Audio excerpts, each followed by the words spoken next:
Inicio señalando que fue el 13 de febrero de 1989 cuando México dio el primer paso para la adopción de la figura protectora de los derechos humanos en el ámbito federal, con la creación de la Dirección General de Derechos Humanos, adscrita a la Secretaría de Gobernación. Posteriormente, fue instituida en 1990, por decreto presidencial, la Comisión Nacional de Derechos Humanos como un órgano desconcentrado, según decreto del 6 de junio de 1990. Poco tiempo después, el 28 de enero de 1992, se reforma el apartado B del artículo 102 constitucional, estableciéndose que la comisión sería un organismo descentralizado del gobierno federal, acto que fue seguido simultáneamente por la ley que le daría operación. Su titular era nombrado a propuesta del Ejecutivo Federal y aprobado por el Senado de la República. En esta reforma es donde la Carta Fundamental señaló que las entidades federativas del país deberían crear sus organismos públicos de protección de derechos humanos en sus respectivas jurisdicciones. El 13 de septiembre de 1999 se reforma nuevamente el apartado constitucional del 102, fortaleciéndose la figura del Ombudsman Nacional, modificando su denominación a Comisión Nacional de los Derechos Humanos, otorgándole el carácter de organismo autónomo, mismo que se fue perfeccionando posteriormente el 26 de noviembre de 2001 con la publicación en el Diario Oficial de la Federación de diversas reformas y adiciones a la Ley de la Comisión Nacional de los Derechos Humanos, como fue su autonomía de gestión y de presupuesto. Podemos afirmar, progresivamente, se fueron dando en todas las entidades federativas la creación de los organismos públicos de derechos humanos y precisamente dotándoles de las mismas naturalezas jurídicas. Ello se debe al gran trabajo y participación de la sociedad civil, que es una gran impulsora del respeto irrestricto a los derechos humanos, por lo que considero que en los estados donde aún no se han adecuado la figura del defensor de los derechos humanos a las reformas constitucionales vigentes, no pierden la posibilidad de que en un futuro la misma se materialice. En cuanto al nacimiento de esta institución como un organismo no jurisdiccional que promueve y protege los derechos humanos, es decir, su objetivo principal de las comisiones de derechos humanos en su nacimiento fue un contrapeso frente al poder del Estado, para que vean que la actividad de estos fuera eficaz y eficiente. Pero sin embargo, cuando antes de obtener su autonomía, la sociedad no creía tanto en un organismo público de derechos humanos, porque decían, si era designado del Ejecutivo y aprobado por el Congreso, con falta de esa autonomía no podía tener una acción tan independiente y tan imparcial. Hoy se sigue diciendo, pero el trabajo de las comisiones van demostrando poco a poco lo contrario. Ahora bien, al otorgarle a la Constitución Federal la autonomía plena de gestión y financiera y al cambiar el procedimiento de designación del titular del organismo nacional, es decir, anteriormente lo presentaba el presidente de la propuesta y la aprobaba el Senado. Con la reforma constitucional, hoy en día el presidente de la Comisión de Derechos Humanos se tiene que someter su nombramiento a consulta pública en una convocatoria abierta, se presenta al Senado, el Senado tiene que hacer un análisis, una auscultación de todos aquellos candidatos que reúnan los requisitos y sean las personas más idóneas para ocupar el cargo. Esa consulta pública y la comparecencia de esos candidatos, en cierta forma, le da un poquito mayor de certeza a la designación. Esto fue posible gracias al ejercicio de la autonomía que se le dio a esos organismos. Asimismo, es importante destacar que derivado de la autonomía se establecieron presupuestos de egresos necesarios para que los organismos de derechos humanos contaran con una estructuración organizacional y de competencias que atienda las quejas por probables violaciones a los derechos humanos por parte de las autoridades federales en todo el territorio mexicano, en el caso de la Comisión Nacional, y por parte de autoridades locales y municipales en el caso de los organismos públicos locales de protección de derechos humanos.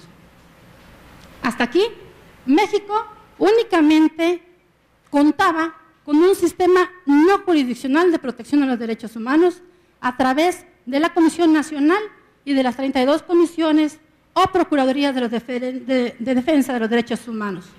Para entonces, nuestra Carta Fundamental no contemplaba los derechos humanos como derechos humanos constitucionalizados, propiamente dicho, sino que fue o hacía referencia a las garantías individuales. Es hermoso e importante que nosotros, que formamos parte de esta sociedad, también somos parte de la historia. Somos parte de la historia porque en nuestra vida vamos a encontrarnos dos paradigmas distintos de la protección de los derechos humanos. Antes del 2011 hablábamos de las garantías individuales. Posterior al 2011 hablamos de los derechos humanos y sus garantías.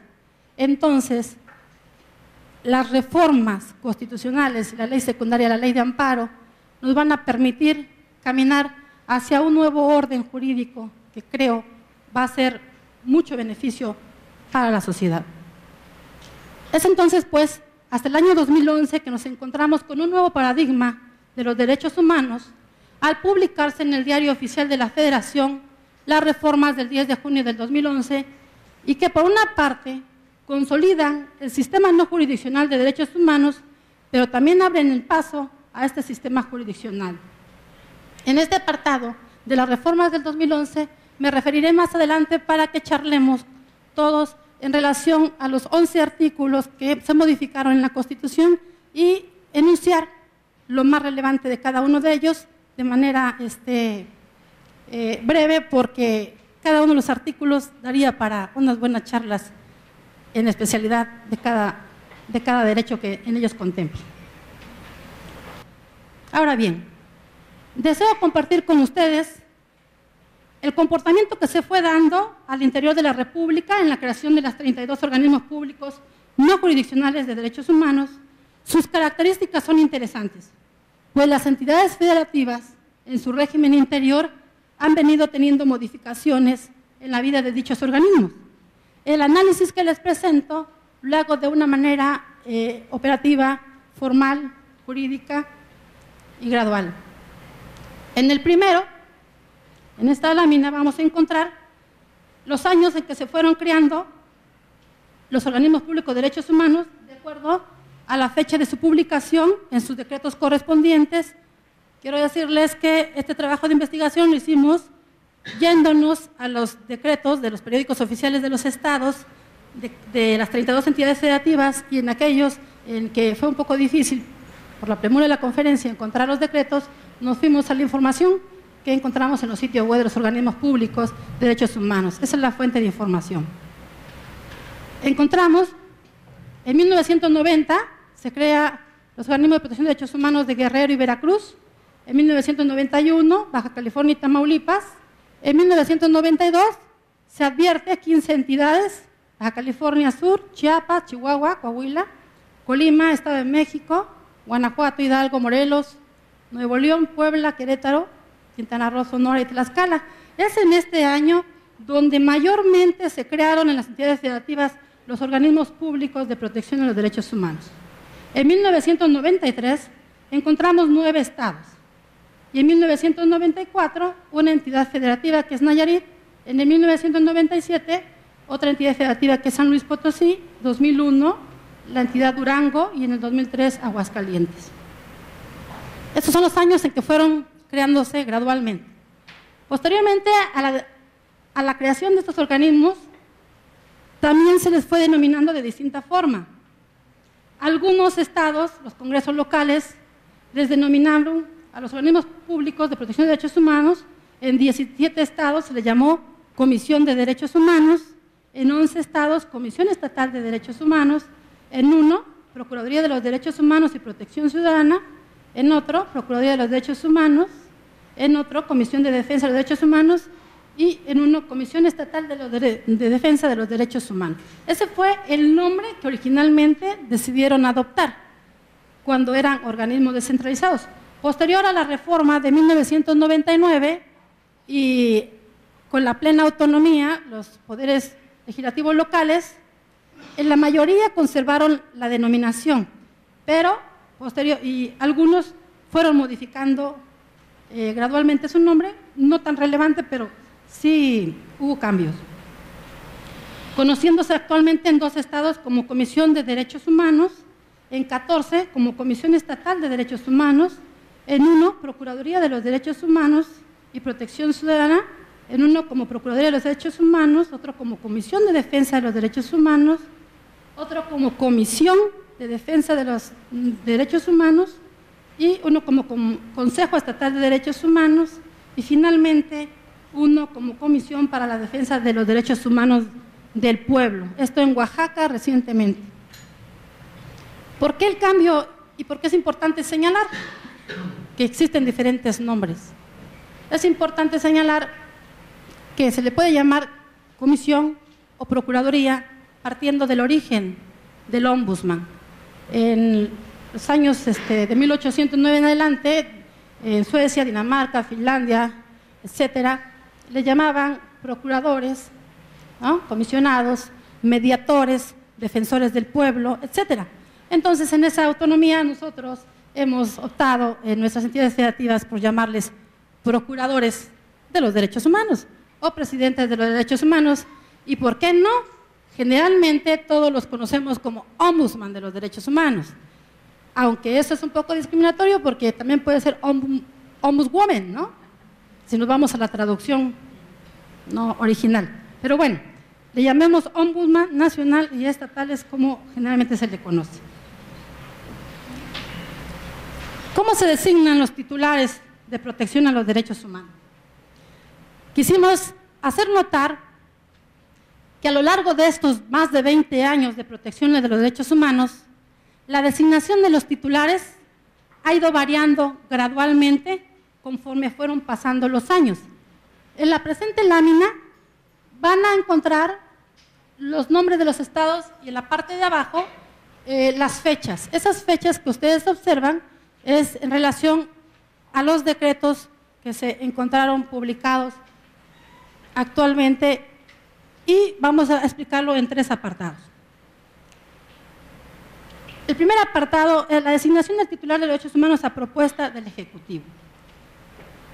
A más de 20 años de instituirse los organismos públicos locales de protección de derechos humanos y aún cuando han sido dotados de personalidad jurídica y patrimonio propio, autonomía plena y de gestión, podemos identificar que en 5 estados es aún el titular del Poder Ejecutivo en turno el que envía la propuesta a los congresos locales de quien deba ocupar el cargo de presidente de dichas instituciones, lo que se traduce, si hacemos un derecho comparado, que estos estados aún no se han adecuado al marco constitucional federal para darle mayor apertura, consulta pública y convocatoria.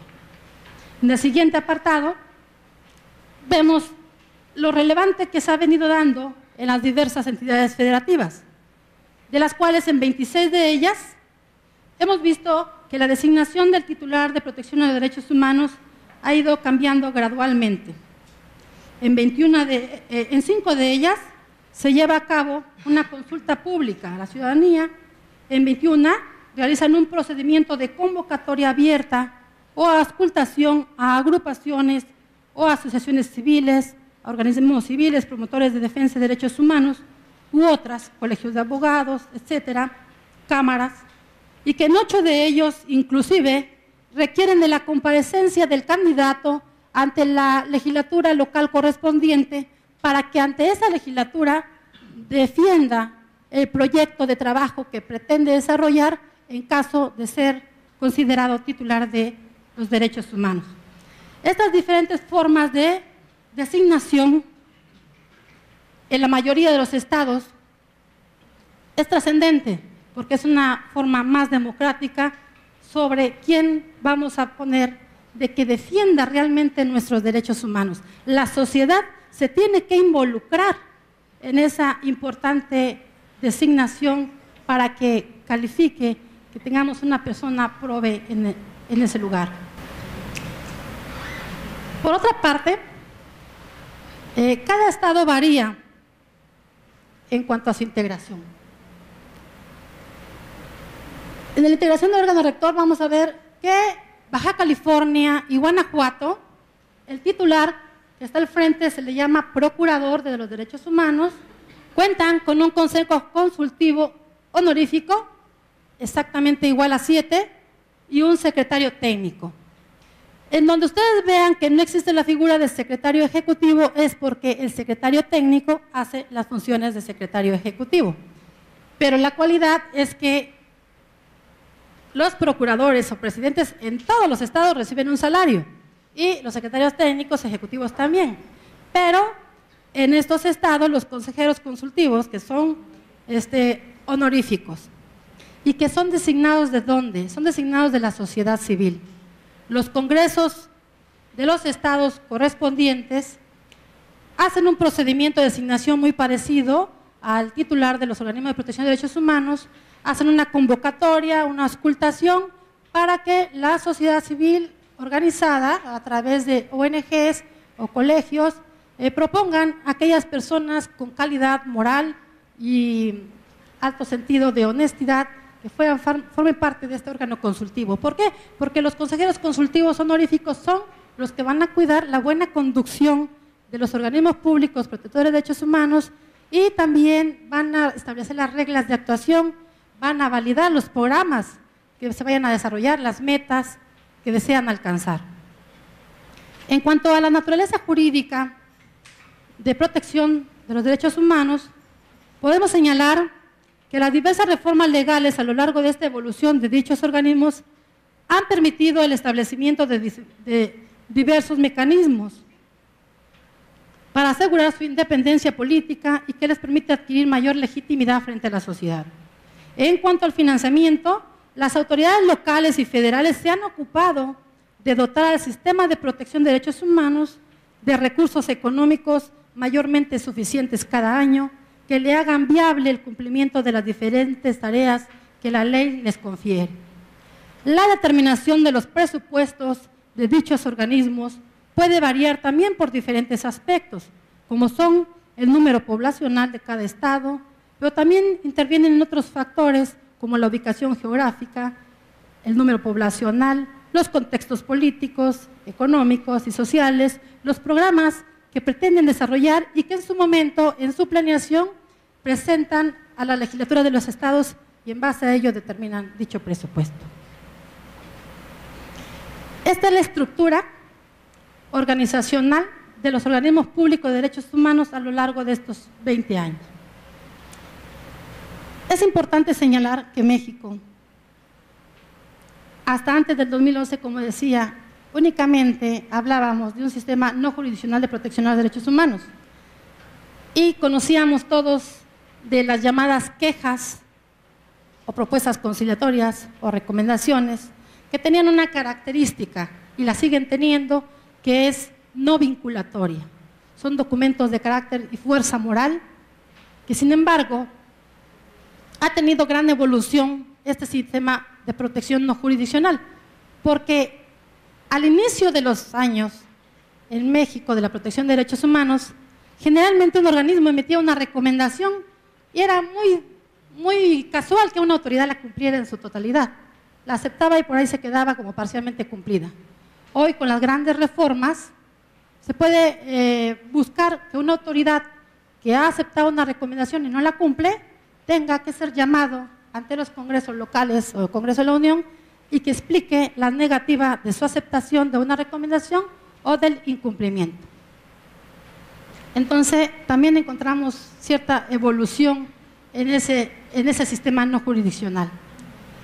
Es así como el Congreso de la Unión y los estados, en sus legislaturas, en el ámbito de sus respectivas competencias, al establecer organismos especializados para atender las quejas en contra de actos u omisiones de naturaleza administrativa violatoria de derechos humanos por cualquier autoridad o servidor público, con excepción de los del Poder Judicial de la Federación, de los Poderes Judiciales de los estados, les da facultades para formular recomendaciones públicas, autónomas, no vinculatorias y denuncias ante las autoridades correspondientes.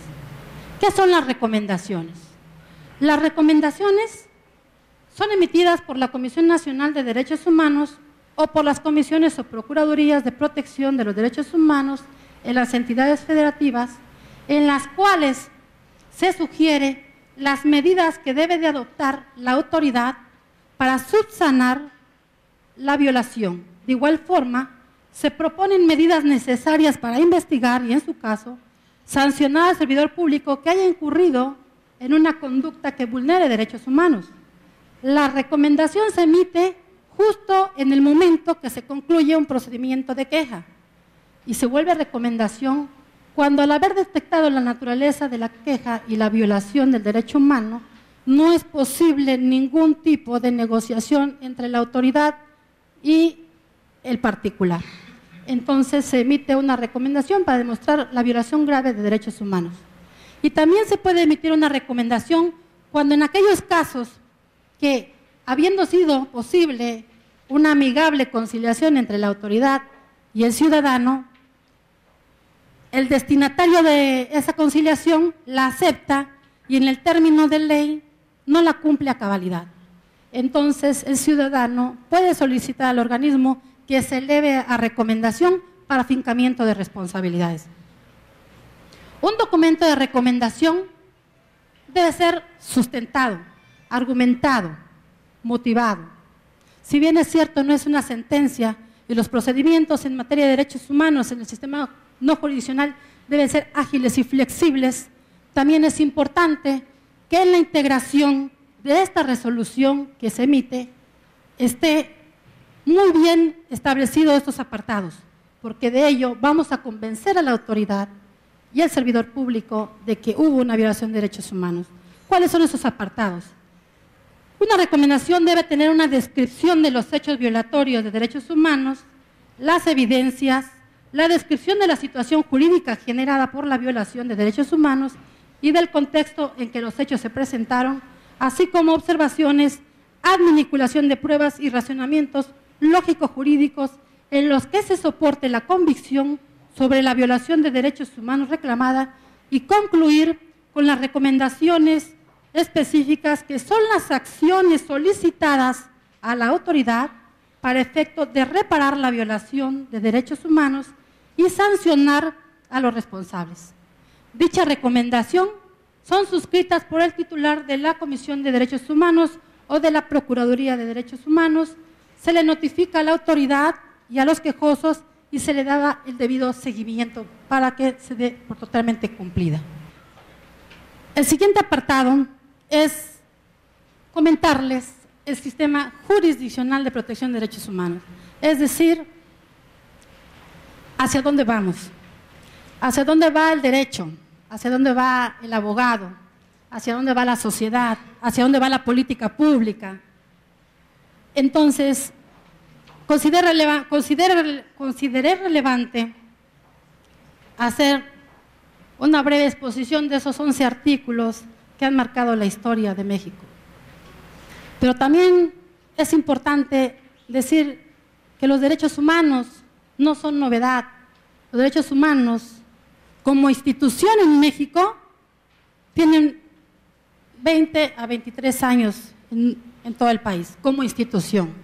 Pero como derechos humanos en sí, como defensa, vamos a encontrar antecedentes ricos en nuestro país, como podemos señalar la Procuraduría de Pobres, ¿verdad?, de 1847, que creó Ponciano Arriaga en San Luis Potosí.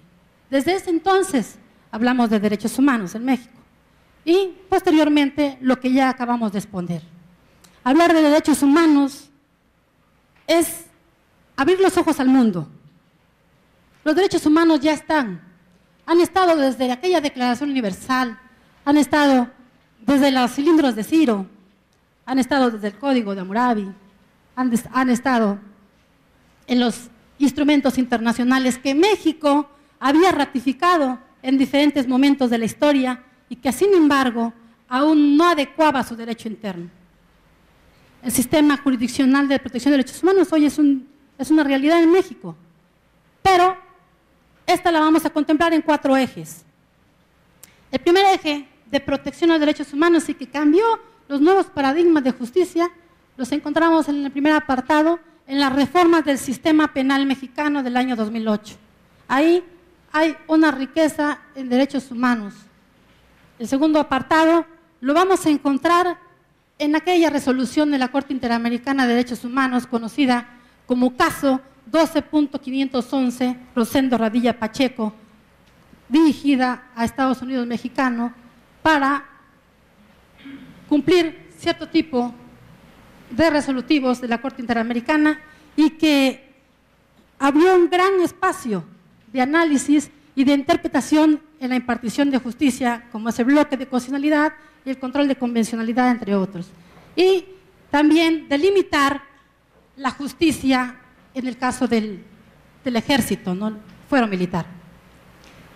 El tercer apartado precisamente son estas reformas en materia de derechos humanos que vamos a platicar, y el cuarto apartado es la emisión de la ley secundaria del 107 constitucional, que es la ley de amparo con la nueva perspectiva de protección jurisdiccional de derechos humanos.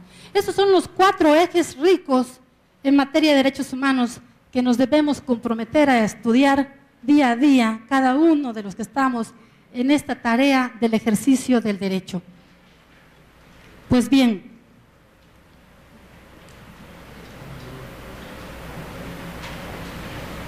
quiero iniciar haciendo referencia que fue el 9 de junio del 2011 cuando el entonces presidente de la República, Felipe Calderón Hinojosa, firmó el decreto de reforma constitucional en materia de derechos humanos, por el que se modificó el capítulo primero del título primero y se reforman diversos artículos de la Constitución, y se publicó en el decreto del 10 de junio del mismo año del Diario Oficial de la Federación.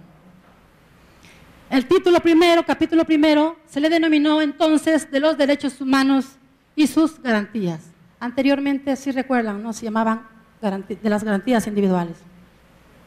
Es importante destacar en esta reforma.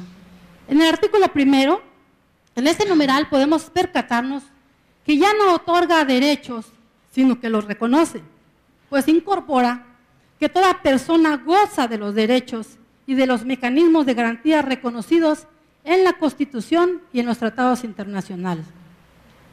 Del mismo modo, incorpora la interpretación conforme a la Constitución y a los tratados internacionales, es decir, bloque de constitucionalidad, y que dicho principio de interpretación debe ser pro persona, que supone que cuando existan distintas interpretaciones posibles de una norma jurídica, se debe elegir aquella que más proteja al titular de los derechos humanos.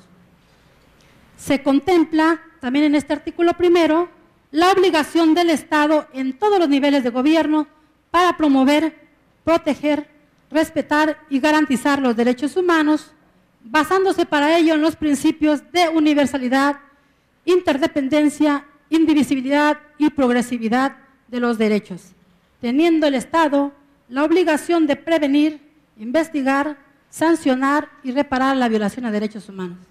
Finalmente, se prohíbe la discriminación por causa de preferencias sexuales. Anterior a la reforma, la Constitución nomás hablaba de preferencias. Es importante destacar en este artículo primero que antes la Constitución nos otorgaba derechos. Hoy día nos reconoce esos derechos que siempre han estado en los instrumentos internacionales, siempre han estado en la Convención Americana, siempre han estado en todos los documentos. Entonces, el impartidor de justicia, más allá de analizar un acto de legalidad, ¿no?, de pegarse a legalidad, tiene que analizar qué derechos humanos le reconoce el ordenamiento jurídico al individuo y resolver ante un bagaje de normas jurídicas en el sentido de lo que mayor favorezca a esa persona, por el principio pro persona. Por eso, hoy en día, nos causa sorpresa que los amparos se están concediendo porque están haciéndolo en un sentido de interpretación de normas de derecho internacional de protección de derechos humanos. En consecuencia, debemos educar precisamente en el conocimiento de los derechos humanos, pero en una interpretación distinta a la que veníamos desarrollando. O sea, nos tenemos que cambiar el chip, ¿no? El abogado que quiere ser legaloide va a tener un gran problema en la actualidad, en la aplicación de la norma. En el artículo tercero se establece que el respeto a los derechos humanos deberá contemplarse en la educación que imparta el Estado. Es decir, resulta trascendental que haya quedado determinada dicha obligación, pues es en la educación donde más arduamente se debe trabajar por la cultura de los derechos humanos. Dicha educación debe estar enfocada a todos los niveles: preescolar, básica, media superior, posgrado. Quien no eduque en el conocimiento de los derechos humanos será responsable de que los próximos ciudadanos estén fuera de todo contexto social, económico, político y jurídico, y por ende la sociedad no avance hacia un mejor futuro. Es necesario comprometernos con la educación de distintos enfoques. ¿Por qué? Porque la educación a la que me refiero debe iniciar no solamente en la escuela, no solamente en las leyes. La educación que nos marca nuestro marco fundamental es la educación en todo espacio, la educación en la familia, en la comunidad, en la escuela, en las instituciones públicas y privadas. En suma, es una educación que debe engranarse entre la sociedad y el gobierno. Está en boga la nota de lo que sucedió de un niño de Villahermosa. ¿Por qué? Porque no hay una educación en un engranaje, ¿sí?, en la capacitación y el conocimiento. Tenemos que educar a los niños y a los adultos, que es más difícil educarnos a los adultos porque ya traemos unos estereotipos. Entonces es difícil educarnos, pero los niños nos pueden ayudar a educarnos y cambiarnos nuestra forma de pensar y de actuar. Entonces, en materia de derechos humanos, yo soy una apasionada de los derechos humanos porque en el tema de derechos humanos, cuando se resuelve, no necesariamente tienes que resolver a la letra tal de la ley, sino que tienes que hacer una interpretación armónica en todo lo que mayormente le favorezca a la persona. Entonces, aquí se aplican los juicios de ponderación, ¿sí? Cuando la diferencia entre dos personas es irrelevante, aplícale la ley en la misma igualdad. Así lo decía un filósofo jurídico. Pero cuando la diferencia es notoria, tienes que analizar qué es lo que vas a aplicar y que ponderes los bienes que están tutelándose y que causen menos agravio. En el artículo 11 se establece en un segundo párrafo que en el caso de persecución por motivos de orden político, toda persona tiene derecho a solicitar asilo y que por causa de carácter humanitario se recibirá refugio regulando su ley secundaria y su procedencia y sus excepciones. Esto está todavía en trámites, las leyes secundarias. En el artículo 15 se reforma la última frase del artículo para armonizarlo con el espíritu de incorporación de los derechos humanos en el texto constitucional y establecer que tampoco podrá autorizarse la celebración de tratados o convenios que alteren los derechos humanos reconocidos por esta Constitución y en todos los tratados internacionales de lo que México sea parte. Es hermoso que se haya establecido en el artículo 5, 15, esta disposición, porque esto va a obligar a que nuestros legisladores en el Congreso de la Unión se comprometan a analizar que todos aquellos tratados internacionales que nuestro Poder Ejecutivo, ¿verdad?, que forma parte de las Naciones Unidas o de la OEA, esos tratados internacionales cuando los traiga a México para que sean ratificados, deben de hacer un análisis concienzudo de que no se vulneren los derechos humanos, que no trastoquen los derechos fundamentales de la Constitución y de los tratados internacionales, para que a partir de ahí tengamos mejores instrumentos de defensa. En el artículo 18 se reforma el segundo párrafo para agregar que la organización del sistema penitenciario debe también estar basada en el respeto a los derechos humanos. Esta reforma se tardó, porque los sistemas penitenciarios requieren una necesaria adecuación, una necesaria estructuración, organizacional, un orden normativo, donde exista una plena clasificación clínico-criminológica de los procesados y de los sentenciados, la separación entre los reos, ¿verdad?, los federales y los comunes. Esto evitará, en primer lugar, que se vuelvan escuelas del crimen, ¿verdad? En el momento que exista una estructura jurídica, organizacional, y de competencias. Vamos a establecer mejores reglas de reinserción, ¿no? Actividades recreativas, culturales, deportivas de las personas y que puedan regresar a la sociedad como realmente queremos, que se reincorporen, pero ya transformados en buenos ciudadanos.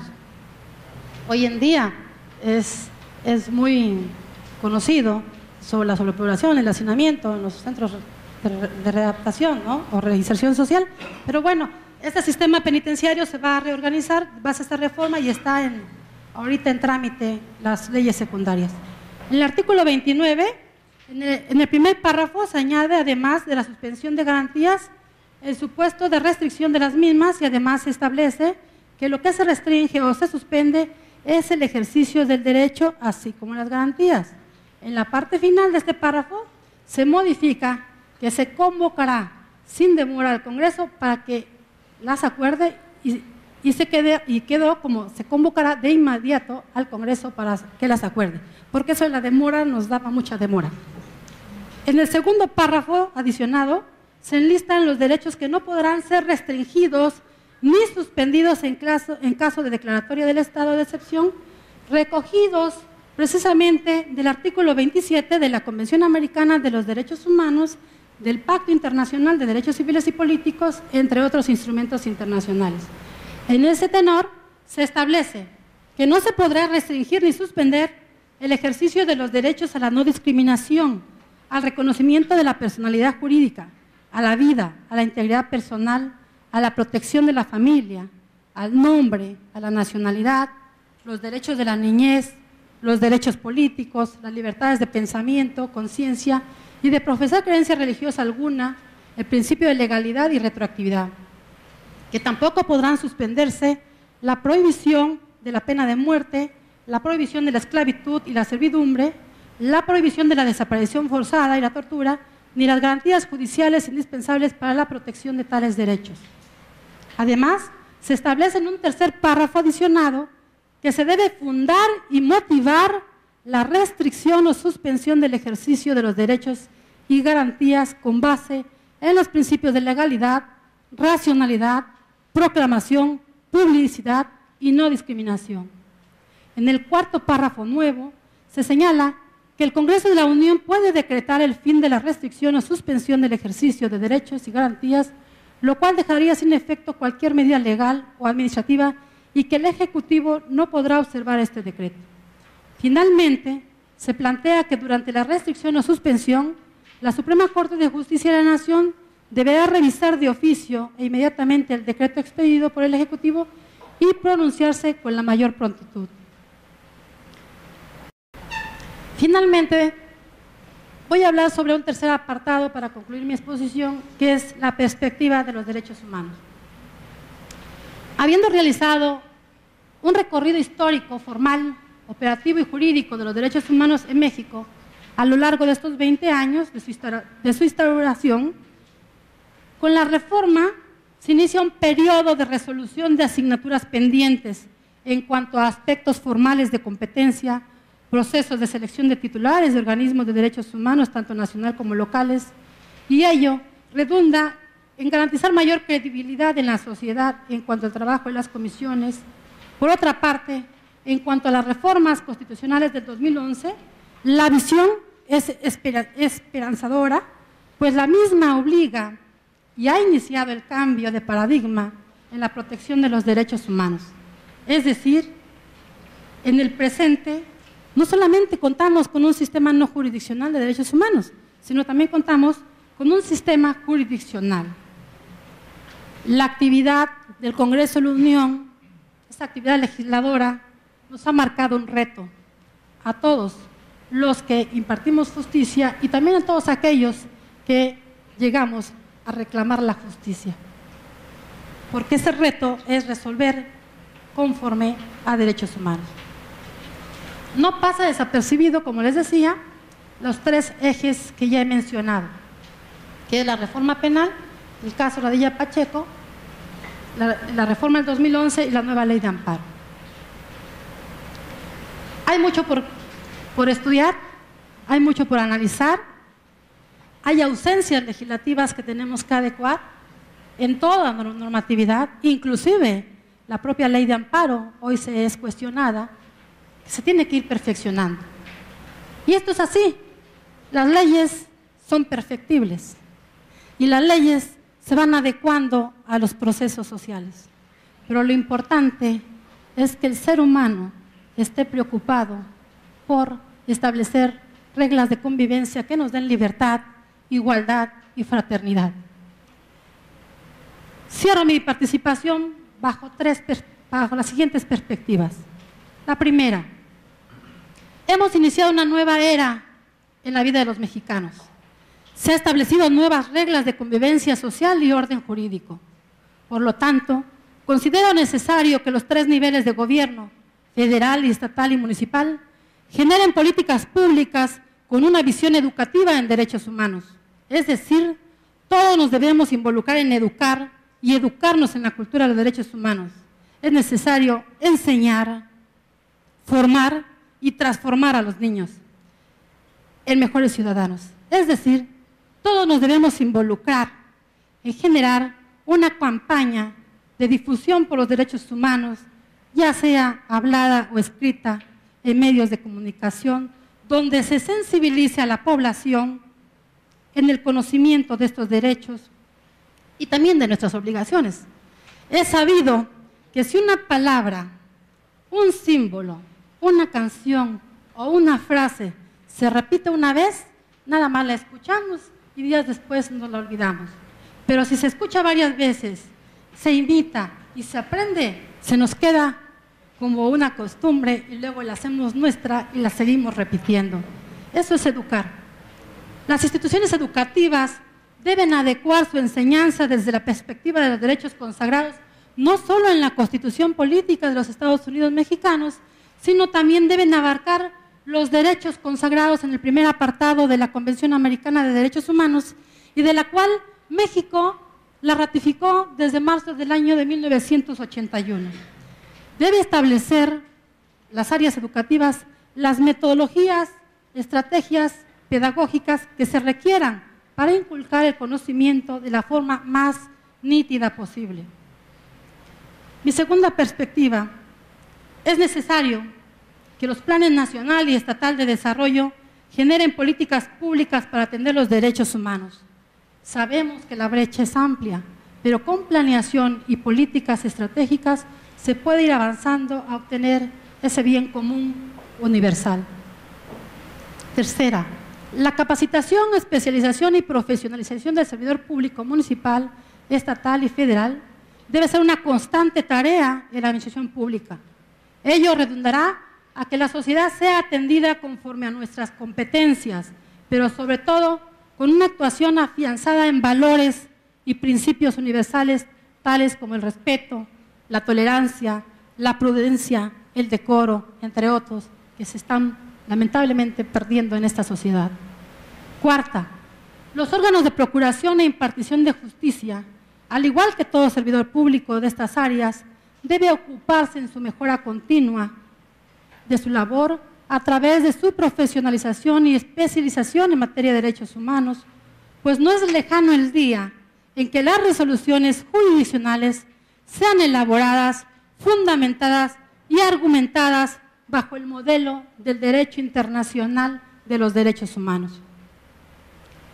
Quinta, el mundo en que vivimos es único, maravilloso y generoso. Es necesario que tanto los poderes de la Unión como los poderes estatales y municipales adecúen los marcos normativos sobre el medio ambiente para vivir en un medio ambiente adecuado, que detengan los efectos del cambio climático. Hay mucho por trabajar por la biodiversidad y la conservación de la flora y la fauna. Si trabajamos de manera coordinada, vamos a encontrar muchas perspectivas en los derechos humanos desde sus diferentes enfoques personales. Pero lo importante es que nos involucremos, sociedad y gobierno, respetando los ordenamientos jurídicos, educando en derechos humanos, desde la niñez hasta los adultos mayores.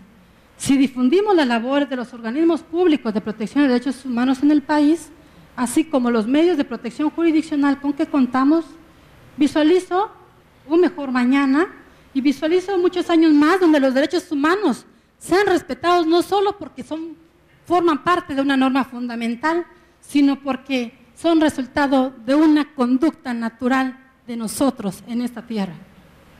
Quiero finalizar mi exposición con un célebre pensamiento de un gran señor como fue Mahatma Gandhi.